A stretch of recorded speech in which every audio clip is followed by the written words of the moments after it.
G'day punters and welcome to the Wild West. We are brought to you by Betfair Australia. Crip, the carnival has come and gone. What did you make of Kingston Town Stakes Day and the race itself? The race itself was really good.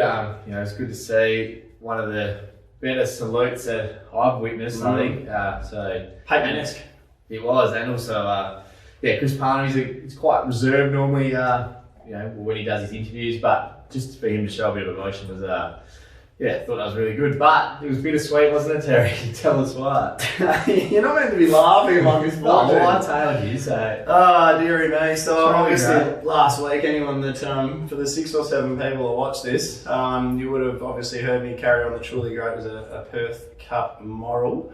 So we'd obviously loaded up pre-race and pretty happy with our $5 or so. And thought, here we go. And then it's come out, won the Kingston. And I've just taken a second or two standing on the Ascot steps, had a couple of frothies while it stayed at proceedings, and it's just slowly happening. I've got people coming up to me going, it's a model for the Perth Cup now. I'm going, no, that's going to mean we're going to carry a fair bit of weight. And then it's just sort of hitting me, no, this probably isn't going to maybe go to the Perth Cup now. So after all of that, getting up at around $20 odd Betfair SP has probably cost me a fair whack. I dare say it's going to be withdrawn from the Perth Cup now. So that is the epitome of a hard luck story. There's a million and one ways to do your ass on the punt, but your horse being too good is a new one. So I tailed you in the Perth Cup, but it was not to be. How was it after the race? Comes in the $2.50, all the agencies and everyone's going, I'm getting messages going, you beauty, great stuff. And I just wanted to write back to every single one of them, just a big...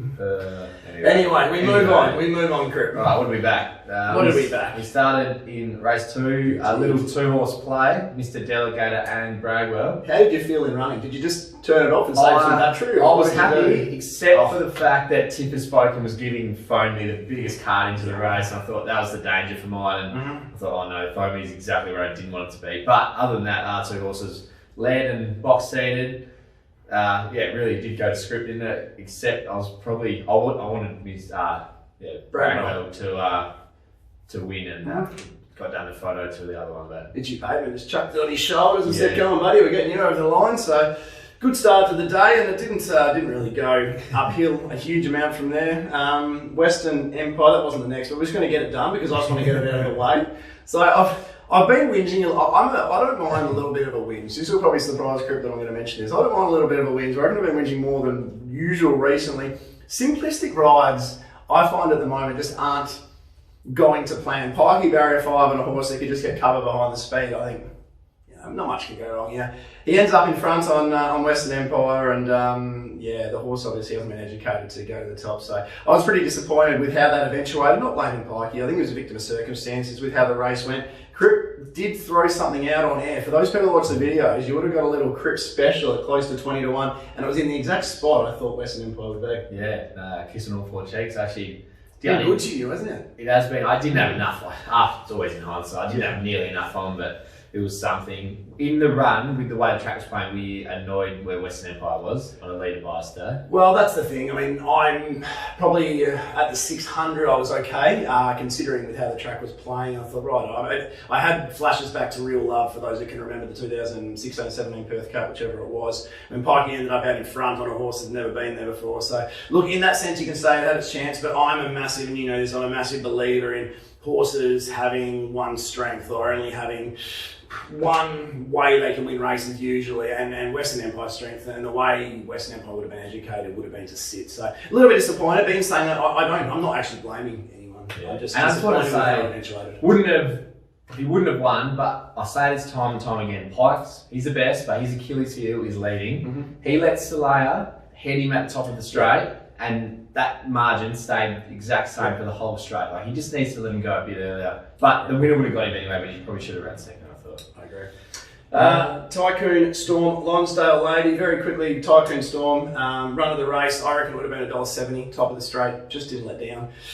So, I don't know, I was disappointed. Looked at every chance in what I reckon is a weak form reference. Yeah, I backed Lonsdale Lady each way, missed the kick, race was over after 20 metres, and in the run, because I tossed up back into both of them, and was so annoyed I wasn't on Typhoon Storm, but just don't know what really happened. I went back as well because they didn't go very hard. I thought maybe it doesn't go as good on a slow tempo, but it's had really good results off slow tempo. So just one of those head scratches, I think.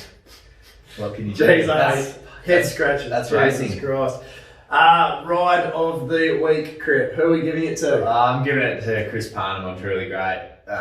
He got Mitchy Payment for giving you a cover. He owes Mitch a beer. That was the perfect card up, but he just made ground when it was easy to do so, like along the back straight. He was nice and close, coiled up as they turned, but 8 out of 10 ride, 10 out of 10 salute, so that's a 9 out of 10 for me. I was going to say, what did you give the salute? I reckon he's stiff not to get a 20 there. Ride of the day for me, it's funny, we were just saying Pike needs to get going a bit earlier. I'm going to give it to him on Adornment. I reckon that was a really, really smart ride. Adornment's a battler, like a complete nut battler. Pikey would have known that.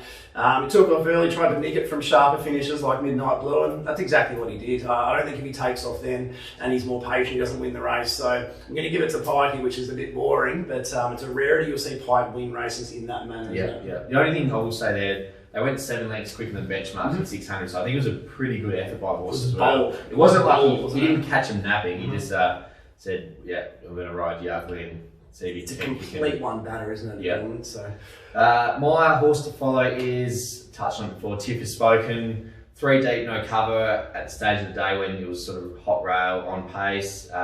Gave Phone Me, who is hard in the market, in another race on Saturday. The perfect card up, and Phone Me only just got past it. Start before, Harvey dropped his whip, which probably cost it the race as well, so had been a bit unlucky twice in a row now. I think next start might be time for it to break through. Well, we're suggesting it's time to follow the Sharon Miller yard, because I'm going to go with the stablemate and beat the bro in the last.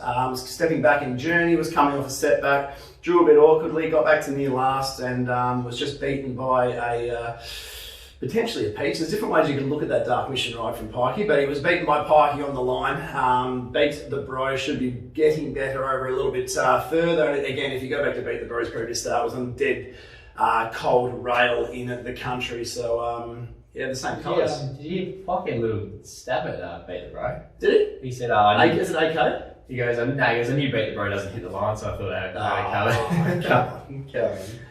Easy in retrospect, isn't it? Yeah. All right, let's jump into the Towton Cup meeting. Rail at the 3 metres. I did my form, Crip, and we discussed this one. I did my form with the wind changing at about 1 o'clock. It now looks like the easterly will move to westerly at about 10 or 11 before it kicks off this meeting. Yeah, I'm still expecting it to play pretty on pace. The winds are so light, I don't think they're relevant.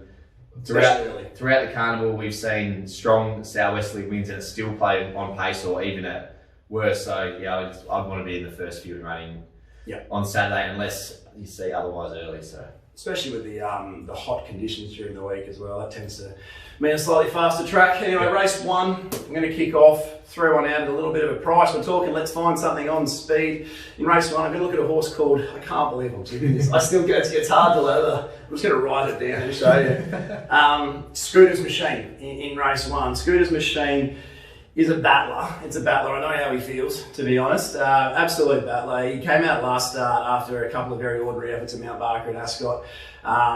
Went 12 lengths, over 12 lengths quicker than benchmark to the turn, albeit on a leader bias track. But to box on like that and run second to Fidenzio, who I think is pretty sharp, was full of merit. If you go through that race, you see there's horses like Kit Gun, who's been going well all campaign. Rogue's Point ran second at its next start. On Red Alert's going really well. They shook off Locomotive with comfort. This is only a 30k race. That was a 20-odd k race. There's no difference. Just because this is run on a Saturday doesn't make this a far superior race. That's not how it works. It's just on a different day of the week. So 53.5 will lead early in the day. It's advantageous to be out in front. I reckon that he gives a big sight grip. Yep. No, I can somewhat see where you're coming from. Like you said, was suited by the track that day, but they went so hard. Shook off Kit Gum, which is an effort in itself because Kit Gum's hard in the market later in the day. Couple of queries, I guess. Can it reproduce that effort? Was 60 to 1, I think. Maybe started a bit shorter due to the track bias and also dropped back to 1200 is a query, but yeah, should find the front and give you a sight for your money at big odds. At a price, again, I've marked it around about the $7 mark. I'm aware that it's $15, $16 at the moment. I mean, the Christopher Gilbert Christie Bennett combo. There might not be a mountain of money come for this one. We might be safe to shop throughout, maybe even shop late, I'm not sure. But there are just so many horses here that are chewing up market percentage that I think are going to get back and simply aren't in this race. And they're Satorio, Firesale, Seminole, not Seminole Grove, sorry, that's a major winning chance. I've marked the favourite actually. Morgs Freeman, Breed the Riot Act, and Megadon. They're horses that are going to get well back. They're all sort of, most of them are under $10. I don't think any of them are realistic winning chances the way this race will be run. So look at near $20 each way. I think we can have something.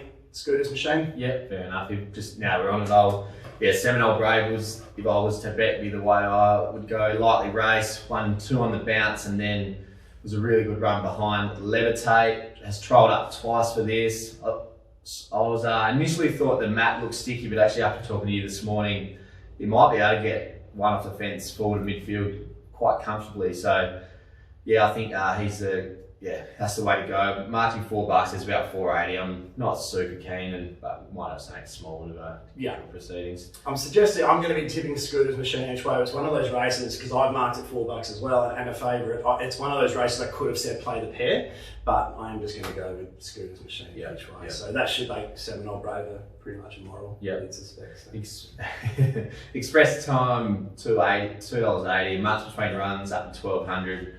Yeah, not for me. Yeah, form was on the wet track at its last couple. Definitely think she's good enough to win the race, but $2.80 is leave me out of it price. Yeah, one big spike rating on a wet track, which normally is a red flag. So race 2. We like this horse, don't we? So let's I'll let you kick us off and tell me how good She's a Charmer is and how much of a moral she is. She's a Charmer has had 3 starts. She's the first go racing on Saturday, and I honestly think she'll make the grade. She'll make more than this. She's one out of the box. First on debut, got horribly unlucky, 3 deep at the back of the field on a really hot northern leader bias track.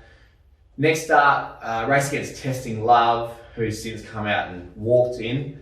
Sat outside the leader on a good tempo, ran the second fastest last 200 of the card. I reckon that day the wind made it hard for horses without cover. It was just super effort. And then last start, I think we're both pretty keen on it. I'm going to be careful with my words here. One of the more bizarre rides I've seen. It was a hot, on-pace day. He Carberry jumped her as well as anything and decided to go back to near last. And look, there was a few choice words coming out of my mouth in the run, but maybe he knew better than all of us what he had underneath him, because he did, he got a clear passage to the outside, and she went from me going, I don't want to be on, to this is home in about... Can I have more on? about 20 metres, like 3 strides. She just went bang, and ended up winning by nearly 4 lengths, under a hold late. The horse who ran second to her, Fair Justice, came out and won really well yesterday. Also ridden by Pat Carberry, and that was an absolute peach. So I'm giving a little knock there, but I'll pump his time up on the flip side. So give and take. Anyway, so I'm pretty much saying she's the good thing of the day, but the price is the query. We always talk about this. We say, what is your optimal price? What time is the best time to jump in?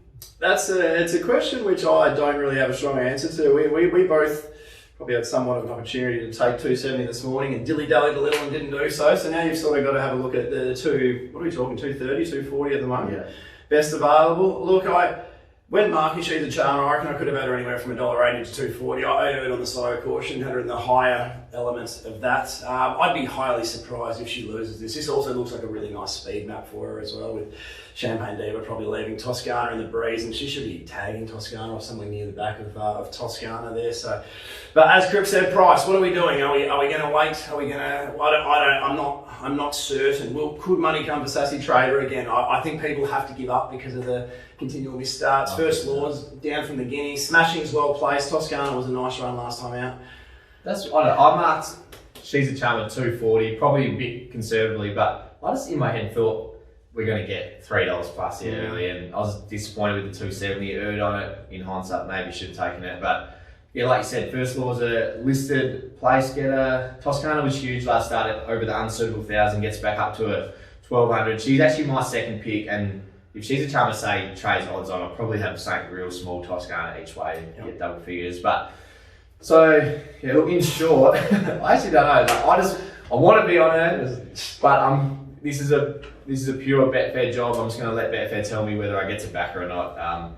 What price will you take? Oh, it's I've marked 240. If I can get 240 late, I'll be on. Yeah. 220? Nah. I'm bartering with you. 230? Yeah, nah. You know what they say? 230 get me. The pain of discipline is nothing compared to the pain of disappointment. Oh, that's good. Yeah. That's good stuff. You need a shirt. That's very good. So yeah, probably my special of the day, but I'm not on, which sounds very silly, but we just like the horse. We just very, very good horse. You see some strange bucks all the time. Hopefully, this is one where we might see close to $3 on the day. Luke Fernie might run his mouth for us and get a bit of plunge on champagne. We'll see what he can do. So. All right, well, that's basically my betting day done. I'm in and out the first two, so it could be a long old last 7 for me. What are we moving on to? Race number 4 or 5 you wanted to touch on? Race number 5. No, I didn't want to touch it. Maybe. Sorry, 6. Race 6. Race 6. You the wrong one. This is a pretty well-oiled machine at the moment, guys. All right, race 6. What are we doing? You're just tipping resort man here, surely. That's right. I bet you're going to right now. Skip. Resort man, putting takeout job. No, I'm actually going against my favourite horse. So, exactly. Resort man was keen on him last start. No doubt, he was huge. Slight queries now. Drops back to 1100, which he's a 1400 to 600 metre horse in my opinion. So he didn't appreciate the 1000 first up. So I'm not sold on the fact he drops back to 1100. The winkers do go on, which might compensate that, sharpen him up. But at $2.15, I, with a bit of trepidation, I'm going to bet around him. And the horse that I'm most keen on is Missing Pro. Now, again, another map horse. She should lead this on here, shouldn't she? Yeah, she should. So I just want to, she's had 19 starts with 6 wins, but she was first up at Bunbury a couple of Sundays ago. I will admit that she was probably suited by the track, but there was heaps of speed in that race. She led, but she didn't actually cross to the fence, which you never like to see. So she was outside the leader, but in front of it. So on a really hot tempo. And somehow managed from there to run the 3rd fastest last 200 of the whole card. Like she was just absolutely pulling away from them. Look, no doubt this is a step up in grade, but should find the front pretty easily. Maps to control. I just think at around that $9 mark, she's definitely worth having. She'll be in front for a long way, worth having something each way on. Yeah, it's important to note with Resort Man as well. It hasn't been stepping all that well, and there's a lot of speed drawn around Resort Man. You've got Diableria in 1 who can ping a little bit. Kelvin in 10 will come across. Comfort Me in 5 jumps well. Platinum Bullet can be ridden closer. Cool Serenity's been scratched. Downforce and Cocky Joy in barriers 8 and 2 can both be ridden closer. If those horses begin well, Resort Man doesn't, and Chris Palm ends up 3 or 4 pairs back. Missing Pro will run good time and in front, and it'll be difficult to catch. So I've marked Missing Pro 550, so I'm not as big as Crip is, but it's a bet for me too. Yeah, $4.50, so $9 is plenty. Look, I'm definitely scared of Resort Man. I think he's super animal. It's the best horse in the race. Best, by far. And it's funny, Missing Pro is actually higher rated than Resort Man, which doesn't look right either. But yeah, like I said, it was over at 1200 or 1400, I'd be probably chips in at the $2, but it's not. So we'll try and get him beat, and probably won't be able to, but we'll see how we go. Just want to touch on one more horse, Downforce. His form early in his career is absolutely super. Like probably as good as, probably the best form in this race. Form around horses like Labour, etc. Didn't really come back last prep. He had 3 runs. They were a bit under his best. Since then, has been gelded and trialled like an absolute bomb in good time. So I think he might sit outside Missing Pro, and he could potentially be the danger. Not sure, obviously. Testing material. He could be the testing material for sure. But this is a great race. Even I said last week, Platinum Bullet. I thought with a gate could have gone close to knocking Resort Man off. He gets a gate and gets a 1.5 kilos on that galloper, so he's got to be in. Yeah, it's a really, really quality race. Traditionally runs his best races first and second up too. Her best races first and second up as well, so she's still nice and fresh. But the one saying which I wanted to use was while Resort Man may be the best horse, and as Crip said, probably better over the 1400 or so. Horses for courses. Exactly. And horses for courses suggest Missing Pro is the value in the current market. I'm sure there'll be a 1400 metre race for Resort Man next start, which he'll be awfully hard to beat him. All right, we're going to skip along to the feature race of the day, one of the traditional lead-ups to the Perth Cup, a race which I'm really excited to see Truly Great go around in. Bob. I'm not salty at all. What do we go here? This looks an interesting setup from a speed map point of view. Trapper Falls should find the top. How about Trapper Falls' run in the Kingston Town? Very good. It's the fourth quickest last two, and you don't associate Trapper Falls, especially at Group 1 level, running a last 200 of note, but it was the fourth quickest behind Inspirational Girl, Truly Great, and Platoon. So that shows you the old boy's still got a bit of love in his legs. And look, while Midnight Blue and Royal Command are going to be very difficult to beat, they're coming off victories against Paddy Shadow, who was in 90 plus races as a 79 rater. So that they're not deep victories. I've marked Midnight Blue $3. I've marked Royal Command $4.40. So I've got them a clear elect. But I've marked Trapper Falls $9 or $10 here. I've got it $9.50. I'm aware he's carrying the 62, but he gets the top here. He gets Noir de Roux on his back. Good guard Lockie probably in the breeze. There's no real pressure. He's carried weight well in the past. His last go before the Kingston Town at Ascot was in April this year. He came back from Melbourne for one run. Trial once, Stevie Parn went on. He carried 63 kilos that day.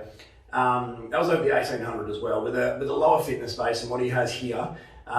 Peter Edwards was riding King Blitz that day. King Blitz was flying. King Blitz was going to go through the grades, potentially going to get up to a railway stakes as an entrant type thing.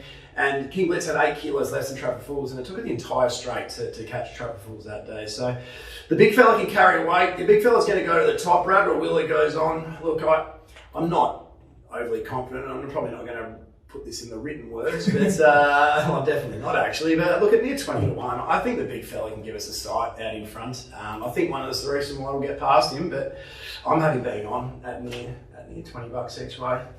On the old boy. Yeah, I'm an old boy. This race is a bit too far for my liking, so shoulder arms. But I will. You're left-hander. Yeah, I'm left-hander. Okay. I spat into you back in the day through the gate. I reckon.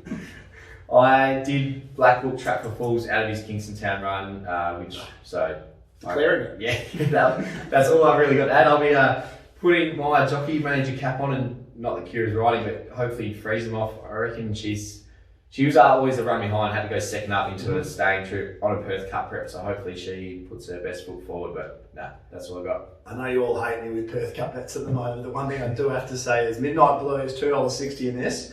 Platoon's the only real horse of note that's going to come into this field that's not currently. There's a couple of others, Taxicano, Princess Jenny at a price. It's $7 for the Perth Cup at the moment, so just on that general theory, you'd think that's a good price, but I'm wounded when it comes to Perth Cup bets at the moment, so I might just be trying to have something on to get my truly great money back, which I've just done forward to next week when the announcement is that they're preparations. Deary man. All right, well that brings our preview to an end. Our bests are aligned here, I think, aren't they? She's a charmer. Yeah. It has to be, yeah. I feel this is not the way I punt tipping, saying it's my best today when it's currently under my quoted price. So, yeah, I'm going to put an asterisk next to She's a Charmer at $2.50 plus. It is a launch job. Yeah, I'm with you there. I just simply wouldn't be able to look at myself in the mirror if I made my other best bet, my other bet, Scooter's Machine, my best of the day. So this is about me being able to live my life with some degree of self-respect. So She's a Charmer for me, but again, I'm willing to go with $2.30. I love the $2.50 with Crip. I reckon on the day I'll even be, I might even be sucked into some 216 or something to 218 on the exchange. So it's funny how we can get sucked in late. And you just forget about the commission as well. Yeah, doesn't matter. So very good. Looking forward to it. Hoping we see a nice on-speed track with these light winds. Yeah. So I'll be on track actually. So I'm doing everything backwards this card. Jesus Christ. I'm not there when I should be, and I'm going down. There. Yeah. So I've got a bit of a crew going. So enjoy. If you see me, come say good day. As always, 1-1. If you want to listen to a more in-depth preview of this card with BJ, Ryan and Terry, jump on Twitter and find them. They're on all the podcast listening devices. And as always as well, cripsracing.com, we're ticking along. Actually had too many seconds to start the month, but that happens. Couldn't last forever, so we'll be right. And it'll come around. It does. So until then, catch you next week. Gamble responsibly.